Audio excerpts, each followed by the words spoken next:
COVID-19, pandemi, PDP, APD. Bingung itu apa? Seiring penyebaran virus corona ke berbagai belahan dunia, muncul istilah-istilah baru yang kerap kita dengar atau baca. Sebagian bahkan memakai bahasa asing, jadinya nggak semua orang bisa paham.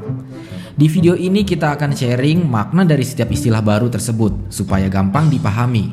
Jadi tonton sampai selesai ya.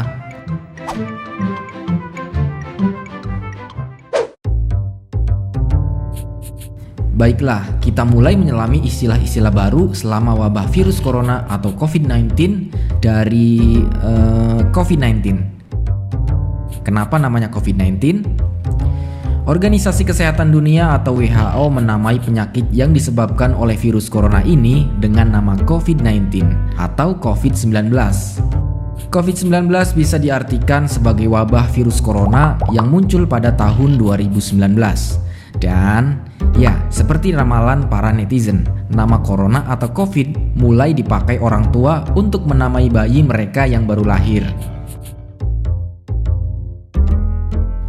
FYI, corona dalam bahasa Latin berarti mahkota. Istilah-istilah selanjutnya berkaitan dengan kesehatan. Pandemi adalah sebutan untuk penyakit baru yang menyebar secara serempak dalam skala yang luas dan mempengaruhi banyak orang. Kalau epidemi, penyakit yang muncul pada suatu wilayah tertentu. Berikutnya berkaitan dengan dunia medis. Sering di berita kita dengar PDP dan ODP, bahkan OTG. PDP singkatan dari pasien dalam pengawasan. Artinya, orang yang pernah kontak langsung dengan pasien positif virus corona dan memiliki gejala. Orang dalam pengawasan. Pasien ini punya gejala yang lebih ringan.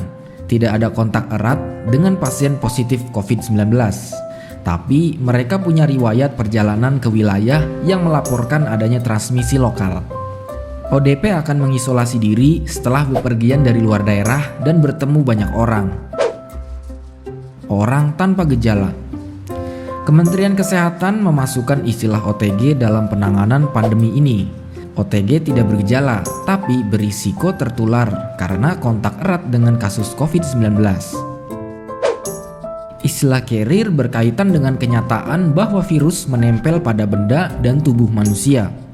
Meski merasa sehat, kamu dapat membawa virus dan menularkannya ke orang lain. Nah, kalau APD ini merupakan alat pelindung diri bagi tenaga medis dalam menangani pasien. Sesuai namanya, perlengkapan ini melindungi mereka dari bahaya tertular penyakit. Atau menduga diri ada kemungkinan terinfeksi, segera isolasi diri dan menjaga kesehatan.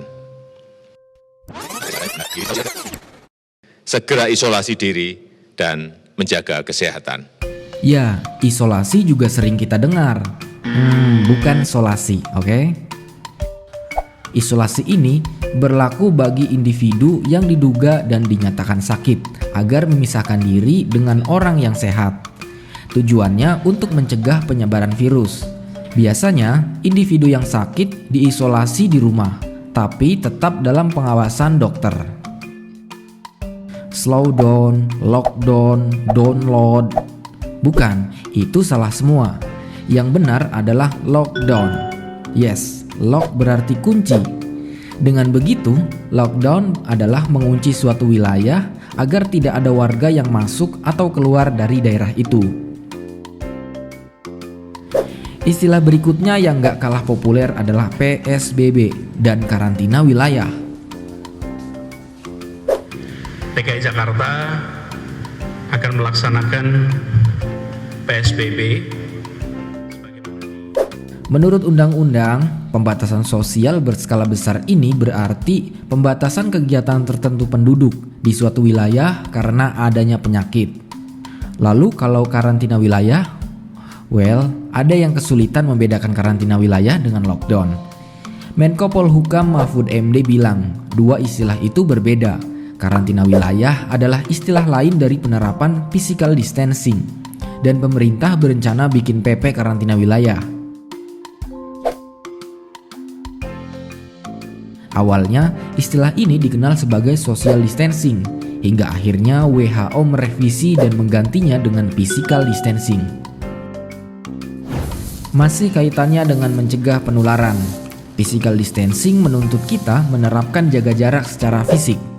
Jaga jarak aman dengan orang lain sekitar 1,5 meter hingga 2 meter. Nah, berikutnya istilah-istilah terkait si virus. Sering dengar kan masa inkubasi? Iya, jadi ini adalah seberapa lama waktu yang diperlukan tubuh kita menunjukkan gejala awal sakit setelah terpapar virus. Kalau kita batuk atau bersin, akan menyebar tetesan air yang bisa jadi tak kasat mata. Nah, ini berbahaya.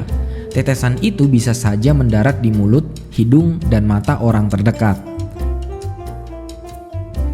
Namanya hand sanitizer ya, bukan hand stabilizer. Cairan atau gel ini dipakai untuk membersihkan tangan. Tahu kan? Tangan adalah bagian tubuh yang banyak kumannya. Supaya ampuh, setidaknya kandungan alkohol pada hand sanitizer sekitar 60%. Kalau istilah selanjutnya berkaitan dengan pengujian.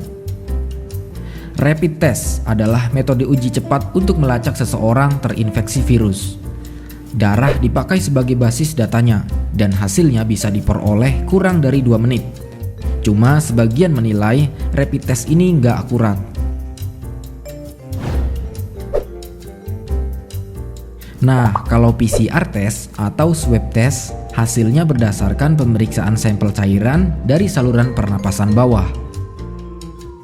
Metode ini diklaim punya sensitivitas lebih tinggi terhadap virus corona. Yang satu ini merupakan alat bantu pernapasan. Alat ini memompa oksigen ke paru-paru dan menghilangkan karbon dioksida melalui tabung. Kalau yang ini pasti tahu dong, work from home alias kerja dari rumah. Tapi nggak semua pekerja bisa menikmatinya. Kalau kamu yang kerja dari rumah udah pada kangen kantor belum? Semoga wabah ini segera berakhir dan pola hidup kita semakin sehat serta bersih.